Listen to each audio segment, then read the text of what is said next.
Good afternoon. I'll be talking precisely about the ablation of the corneal pigment with the excimer laser and the femtosecond laser. There is more need for changing the color of the iris, and we have several techniques available. I will talk about keratopigmentation. I will not talk about the medical one, but the surgical. A sulcus is made in the cornea, and you place the pigment. And there are several methods to remove it. Number one, we could make a washing with BSF, washing and the corneal treatment, but the pigment is micronized and particles are very small. The treatment may become very difficult, and washing with BSS or mechanical. Hemos intentado llegar a ese estroma con otros métodos. Scraping. So this is what we do, a full study of the patient. We analyze these phototopsies because patients suffer those problems subjectively, and this can also be measured objectively. And then we do a topographic analysis of the patient. Here you have topographies of patients with cosmetic keratopigmentation. You see corneal irregularities, and these photoxias, these kind of corneal aberrations, can be very well seen.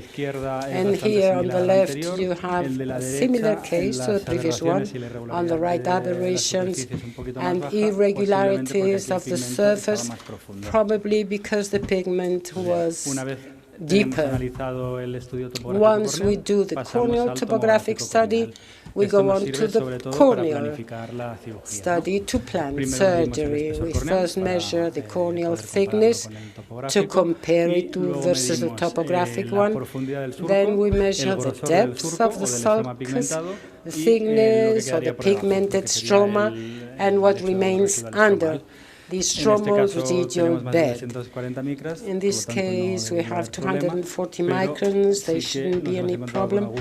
But in some cases, the pigment lies deeper down, 150 microns, and we don't have stroma enough to perform the technique.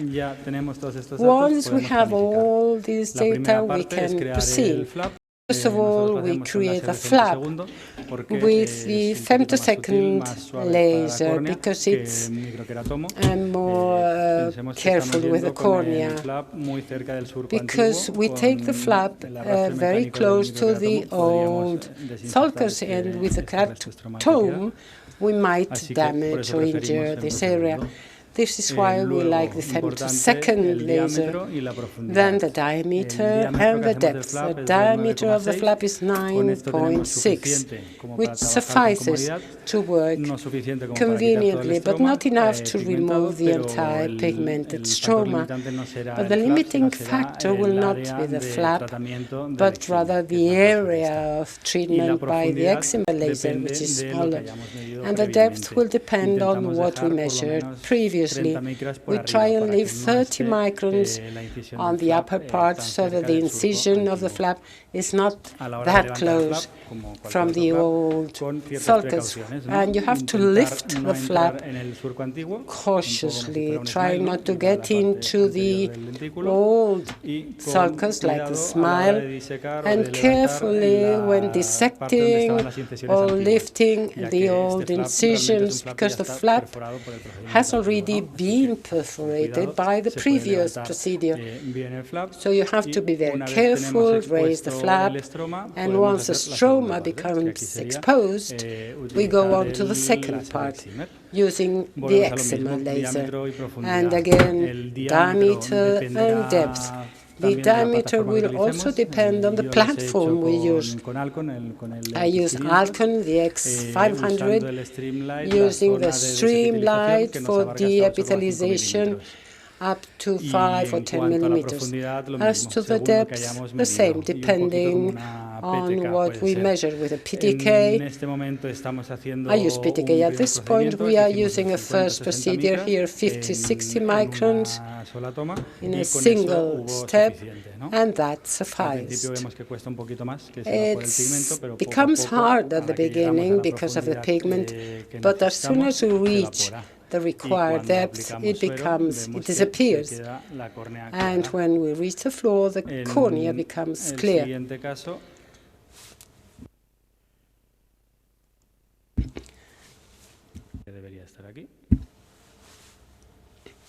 ¿Podéis poner play?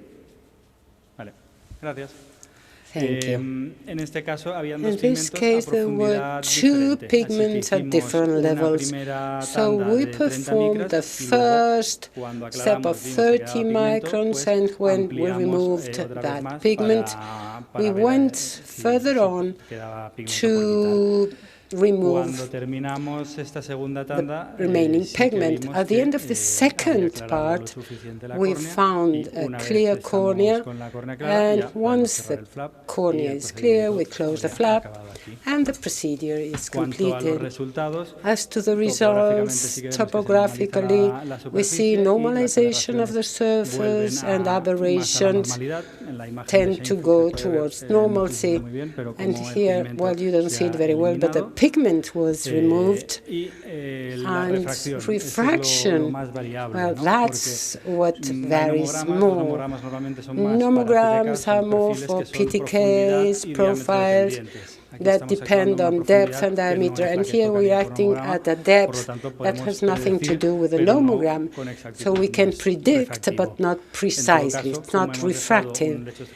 But since we left the necessary amount of stromal bed, we could consider a new treatment. And these are the pictures before and after in different patients. That's all from me. Thank you.